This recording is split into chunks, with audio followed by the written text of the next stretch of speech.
Selamat siang Bapak. Assalamualaikum warahmatullahi wabarakatuh. Waalaikumsalam warahmatullahi wabarakatuh. Sehat Mbak? Sehat, alhamdulillah. Bapak boleh perkenalkan dulu Bapak Pak Karo Kepegawaian dari Kementerian Agama. Silakan Bapak. Baik, saya Wawan Junaidi, Kepala Biro Kepegawaian Kementerian Agama Republik Indonesia. Baik. Apalagi yang perlu diperkenalkan? Pak Wawan, ini sudah berapa lama menjabat jadi Kepala Biro Kepegawaian, Sebagai Kepala Biro berapa bulan ya? Saya sejak akhir Desember. Oke, berarti kira-kira 8 bulan 8 ya, bulan, lebih sedikit. 8 bulan. Nah, ini ada kabar terbaru dari Kepegawaian Biro Kepegawaian Kementerian Agama. Apa Pak yang bisa di-sharing bahwa katanya Kementerian Agama lagi buka rekrutmen besar-besaran. Ini apa sih Pak, rekrutmen apa sebenarnya? Nah, ini tahun ini adalah berkah untuk Kementerian Agama dan untuk semua generasi muda Indonesia. Sebetulnya bukan di Kementerian Agama saja. Di kementerian lain juga membuka di era Presiden Pak Jokowi ini dibuka untuk pegawai negeri sipil itu sejumlah 1 juta lebih. Dan di Kementerian Agama untuk tahun 2024 ini formasi CPNS kita dipercaya untuk merekrut 20.772. Nah, ini adalah kesempatan bagi seluruh generasi muda yang fresh graduate antara usia 18 sampai 35 tahun. Ayo monggo untuk bisa ikut membesarkan negara ini, khususnya kalau yang melamar di Kementerian Agama untuk membesarkan organisasi Kementerian Agama. 20.772. Yes. Ini semua untuk CPNS, Pak? Atau? Ini khusus untuk CPNS. Jadi awal ini nanti yang dibuka oleh Menpan RB dan BKN hanya CPNS dulu. Loh, bagaimana yang P3K? Sabar.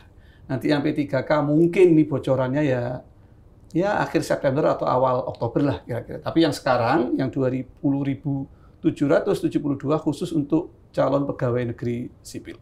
Ini rekrutmennya dari tanggal berapa sampai tanggal berapa, Pak?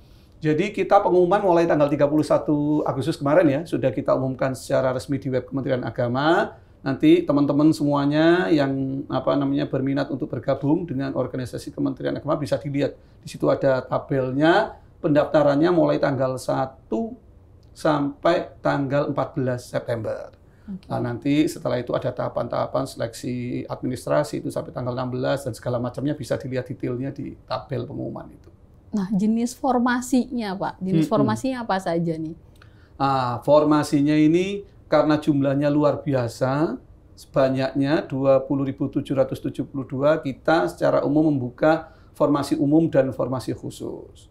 Maksudnya apa? Formasi umum dan khusus pada prinsipnya formasinya sama. Kalau guru ya guru, kalau penyuluh agama.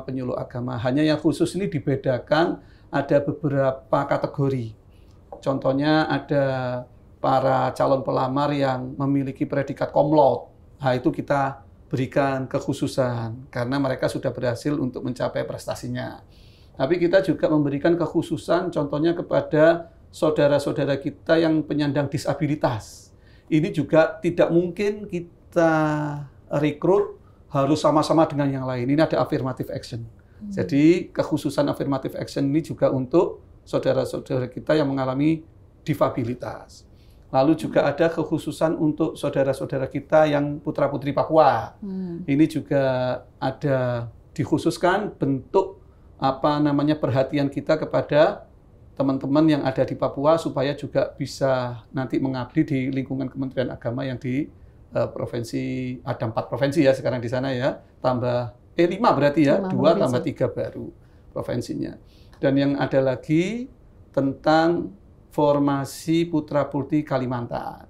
Ini nanti tentu dikhususkan bagi pengembangan IKN kita. Nah, inilah beberapa yang disebut umum dan khusus. Tapi pada prinsipnya jabatan yang dilamar ya sama, semacam itu. Hanya kita memberikan affirmative action pada kelompok-kelompok yang kita anggap dengan formasi khusus itu. Nah, oke tuh. Jadi ini kesempatannya terbuka luas banget ya Pak. Iya, betul. Nah, satu lagi, ada yang terbaru dari Kementerian Agama, katanya tahun ini mulai mengafirmasi lulusan Ma'had Ali. Nah, itu bisa dijelasin nggak sih Pak, itu apa? Ya, betul. Ini alhamdulillah pada era Gusmen ini, akhirnya setelah hasil diskusi beliau dengan Pak Menpan RB dan Kepala BKN, akhirnya mulai tahun 2024 ini untuk rekrutmen CPNS memberikan kesempatan kepada putra-putri kita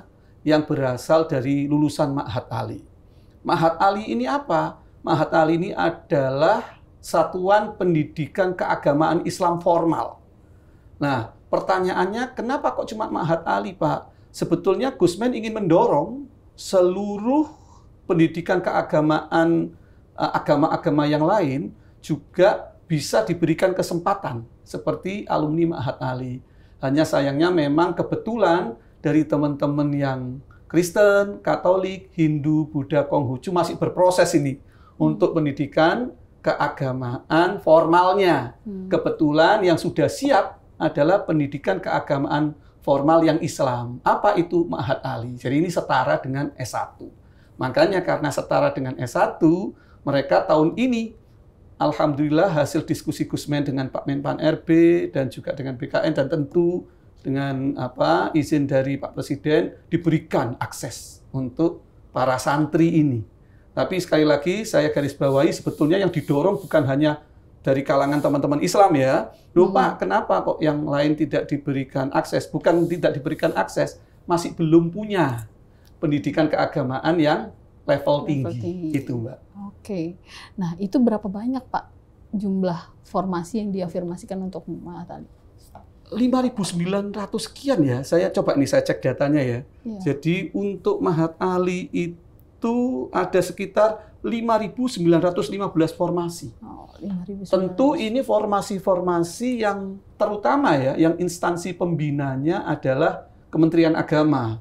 Apa itu contohnya, Pak? Pak? Ya, guru. Guru ini sebetulnya instansi pembinanya adalah Kemendikbud, tapi untuk guru agama tentunya. Guru agama dibuka untuk lulusan Ma'had Ali. Penyuluh agama Islam ini dibuka untuk para alumni Ma'had Ali. Penghulu, penghulu ini juga dibuka untuk alumni Ma'had Ali. Pentasheh Al-Quran. Apa pentasheh Al-Quran itu Pak? Kita ada namanya Lajnah Pentasheh.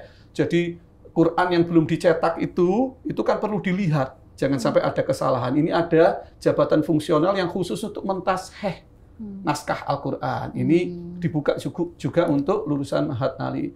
Lalu pengembang tafsir Al-Quran. Ini juga kita buka. Dan terakhir kita punya JF baru yaitu pengawas jaminan produk halal. Ini juga dibuka kesempatan untuk para alumni Ma'had Ali untuk bisa ikut mendaftar di CPNS tahun 2024. Oke, ini terbuka luas banget. Iya. Kemudian yang jadi pertanyaan, apa yang harus dilakukan oleh calon-calon PNS ini, Pak? Iya, tentu para pelamar adik-adik ini ya, adik-adik yang, adik enggak ya, kalau yang usia 30 berarti ya tetap adik saya ya. Ini kok merasa muda terus. Jadi adik-adik para fresh graduate ini tadi disebutkan pada umumnya rentang usianya adalah 18 sampai 35 tahun. Kecuali untuk formasi dosen yang lektor, yang sudah doktor, itu bisa kita kasih kesempatan sampai maksimal usia 40. Nah, apa yang perlu disiapkan? Ya tentu saudara-saudari, adik-adik semua yang ingin bergabung dengan CPNS di Kementerian Agama, tentu ya template-nya menyiapkan pengetahuan dasar. Karena nanti tesnya tentu pertama semua pelamar itu akan dites SKD. SKD ini BKN melakukan secara CAT, itu adalah seleksi kompetensi dasar. Jadi semua pelamar yang sudah dianggap lulus administrasi, dia berhak untuk ikut SKD. Seleksi kompetensi dasar yang diselenggarakan oleh BKN. Nah, dari SKD ini nanti diambil 3 kali formasi. Formasi Kementerian Agama berapa tadi? 20.772. Dikali 3. Berarti 60.000 berapa itu? Jadi kalau yang semuanya yang daftar 1 juta, mudah-mudahan tembus gitu ya, semangat semuanya ya. Maka yang diambil adalah 3 kali 20.772, inilah yang berhak untuk ikut seleksi berikutnya. yang disebut dengan SKB, Seleksi Kompetensi Bidang. Nah, ini perlu disiapkan tentu oleh adik-adikku semuanya yang akan bergabung nanti, kami undang ya semua. Jadi di SKB nanti ini ada 3 komponen. Komponen pertama adalah CATBKN lagi. Itu bobotnya 50%. 50% sisanya ini adalah kompetensi bidang yang terkait dengan jabatan yang dilamar. Yang pertama, yang sisanya 50 sisanya ini dibagi 2. 40%-nya adalah ujian untuk praktek dan sikap kerja berperspektif moderasi beragama. Yang 10% wawancara wawasan moderasi beragama. Loh Pak, apa moderasi beragama? Moderasi beragama sebagaimana kalau adik-adik tahu bisa di-searching itu sudah keluar perpresnya. Peraturan Presidennya nomor 58 tahun 2023 terkait penguatan moderasi beragama. Jadi Kementerian Agama karena bidang layanannya itu memberikan layanan agama, bidang agama, dan layanan pendidikan bidang keagamaan, maka kita perlu merekrut para SDM yang memiliki wawasan beragama moderat. Kenapa? Karena yang kita layani kan dari berbagai unsur agama. Maka tentu kita memastikan jangan sampai calon-calon PNS kita nanti tidak paham terkait toleransi, tidak paham terkait diskriminasi. Nah, tentu ini akan berpengaruh bagi layanan publik Kementerian Agama. Jadi Kementerian Agama memastikan sejak awal bagi adik-adik semua yang ingin bergabung, maka harus memiliki wawasan, sikap, dan praktek kerja yang berperspektif moderasi beragama. Yang itu sebetulnya inline dengan nilai-nilai Pancasila. Jadi nggak ada yang lain lagi. Kalau orang Pancasilais, pasti dia memiliki wawasan beragama yang moderat. Karena ya intinya moderasi beragama itu kan adalah komitmen kebangsaan. Seperti yang teman-teman tahu kalau Kementerian Agama ya toleran, tidak suka kekerasan, lalu menghargai tradisi lokal. Itu kan Pancasila semua. Jadi kalau ada yang bertanya, apa nih Pak, kok ada mata uji tentang wawancara wawasan moderasi beragama, bisa dipelajari nanti di Perpres 58 tahun 2023, atau nanti mungkin dibantu juga oleh teman-teman Kementerian Agama, kita punya buku babonnya. Ada buku terkait dengan moderasi beragama. Itu, Mbak. Ini yang banyak banget ditanyain satu kali lagi, Pak. P3K boleh daftar CPNS? P3K itu yang pertolongan pertama pada kecelakaan itu bukan? Siap P3K ya. Teman-teman P3K yang saat ini sudah ada di kementerian-kementerian itu boleh atau tidak sih Pak ikut CPNS? Pada prinsipnya teman-teman yang sudah keterima P3K itu boleh untuk kembali melamar menjadi atau ingin menjadi PNS ya, itu diperbolehkan untuk melamar di seleksi CPNS tahun ini. Tapi tentu ada beberapa ketentuan. Kami 2 hari yang lalu sudah bersurat ke seluruh Satker terkait bagaimana mekanisme kalau ada adik-adik kita yang keterima P3K ingin mencoba keberuntungan lagi untuk melamar CPNS. Ada yang saya tanya, kenapa sih kan sama itu hak-haknya P3K sama CPNS, rasanya aja Pak beda kan gitu. Jadi kepingin melamar CPNS monggo, itu ada mekanismenya. Nanti di situ salah satu persyaratannya harus mendapatkan izin dari pimpinan satkernya, yaitu adalah pejabat tinggi pratamanya. Itu nanti sudah ada formnya, ada template-nya. Nanti pejabat tinggi pratamanya akan tanda tangan di template itu bahwasanya namanya si X yang nicknya P3K sekian pada tahun ini ingin mencoba mendaftar sebagai CPNS di tahun 2022. Loh Pak, bagaimana nanti kalau nggak keterima? Nggak usah khawatir, balik lagi ke P3K-nya. Oh, jadi tetap aman formasi P3K-nya. Aman. Jadi kalau misalnya teman-teman misalnya di Kanwil nih, atau misalnya guru di madrasah untuk mendaftar ke CPNS, dia harus minta tanda tangan Kakanwil ya Pak? Iya, pratamanya. Pratamanya. Pratamanya. Kalau dia guru berarti ya pratamanya di Kakanwil. Semacam itu. Kalau di kampus dosen berarti ya kepala birunya. Semacam gitu. Jadi... Sudah ada kita kemarin, tanya aja ke bagian kepegawaian nanti sudah ada template-nya juga. Jadi itu ya, bisa tanya ke bagian kepegawaian Satker masing-masing. Sudah kita kirimi yang Kementerian Agama ya, yang Kementerian Agama. Yang kementerian lain ya mungkin itu kan persyaratannya hampir sama. Nanti bisa dikonsultasikan kepada Satkernya masing-masing di KL masing-masing. Terakhir, apa pesannya Pak buat buat pendaftar misalnya? Iya. Pesan saya untuk adik-adik semua yang mau bergabung menjadi pegawai negeri sipil ya di lingkungan Kementerian Agama, ayo dikuatkan niatnya dulu. Jadi ini negara sudah memberikan kesempatan yang luar biasa kepada kita semuanya untuk bisa bergabung menjadi pegawai negeri sipil. Ingat, pegawai negeri sipil ini adalah status yang banyak diidamkan oleh orang. Sehingga banyak berbondong-bondong orang yang bisa ingin mengabdi menjadi pegawai negeri. Yang itu tidak semuanya boleh atau mendapatkan kesempatan itu. Makanya tolong niatnya mulai ditata, bahwasanya kita bekerja untuk negara, memberikan layanan kepada masyarakat, maka kita yang paling ingat tugas kita adalah pelayan publik. Jadi itu yang saya ingatkan, jangan pernah punya orientasi nanti kalau sudah jadi PNS saya harus dilayani. Oh tidak.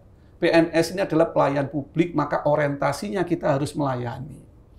Kedua, PNS juga harus punya komitmen untuk selalu memberikan hal-hal yang baik, nasionalisme harus dijaga, dan hospitality-nya kepada stakeholder juga harus di-maintain semacam itu, karena ya gimana, layanan publik itu ya kita harus memberikan hal yang terbaik ya bagi stakeholder kita.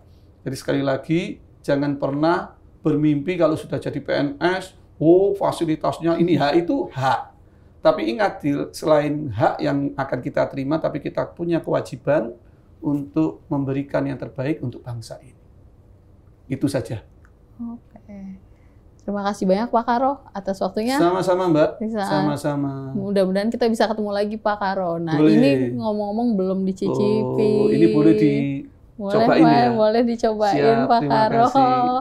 Terima kasih sekali. Iya sama-sama. Pak, satu lagi Pak. Pesan untuk teman-teman CPNS agar mereka tidak termakan ada tipuan. Itu, Pak. Terima kasih sekali. Itu, Pak. Jadi khusus ya untuk semua adik-adik yang mau melamar CPNS di tahun 2024 di KL manapun, khususnya di Kementerian Agama, jangan pernah ada yang percaya ada agen-agen penyalur. Nggak ada itu agen-agen penyalur. Oh, nanti bayar sekian dipastikan untuk bisa diterima. Tidak ada. Jangan pernah percaya hal-hal yang semacam itu. Pemerintah di era Presiden Jokowi ini, dan terutama di Kementerian Agama di era kepemimpinan Gusmen, memastikan untuk rekrutmen CPNS dan semua terkait dengan manajemen kepegawaian tidak ada pungutan-pungutan. Jadi kalaupun lulus, itu adalah murni prestasi Anda. Oleh karena itu silakan dimaksimalkan untuk mempelajari ya kisi-kisi mata ujiannya, dan tentu jangan lupa minta doa orang tua. Karena doa orang tua itu adalah yang membuka segalanya. Itu mudah-mudahan dengan doa semuanya nanti bisa dimudahkan jalannya menjadi abdi negara, bergabung bersama kami di organisasi Kementerian Agama Republik Indonesia. Itu Mbak. Oke, terima kasih banyak Pak. Sama-sama. Nggak nambah lagi pertanyaannya? Udah. Siap. Audio Jungle.